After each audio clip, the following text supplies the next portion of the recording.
Hi, I'm Mary Fallin from Oklahoma, and I just want to say how very grateful I am for organizations like the Susan B. Anthony Group.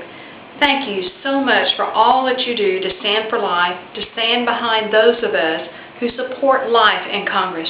You know, we have doubled the number of women in Congress now that are pro-life, but there is still more work to be done. The battles are tough here at this nation's capital, and we need your help. With each of your contributions, the volunteering of your time, your support to Susan B. Anthony, you are helping us send more men and women to Congress who will stand up for life. You know, my first decision about standing for life came when I first ran for the Oklahoma legislature 16 years ago. I had announced that I was running for the State House of Representatives, and 2 months into my election, I ran to a lobbyist one time, and he said, you know, I know you're running for the state legislature. Tell me, are you pro-life or pro-choice?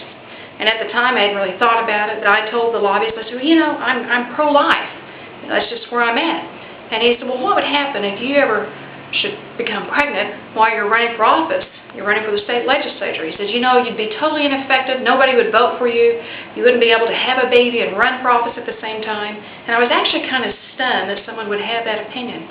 So I looked him in the eye and I said, you know, sir, if something should happen and I should become pregnant while running for office, I would have my baby too and just run for office.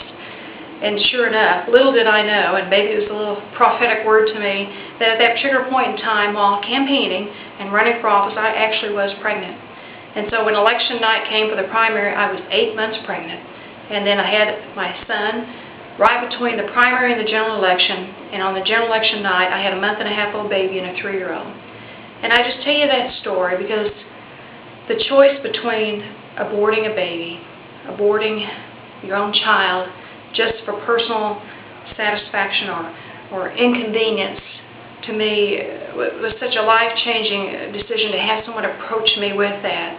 And I'm happy to say now that that wonderful baby that I campaigned with and was elected with is now 16 years old, and he's a beautiful son. And that's why it's so important that we have groups like Susan B. Anthony who are willing to stand behind people who will put their name on the line to run for office and stand up for life. Thank you for what you do.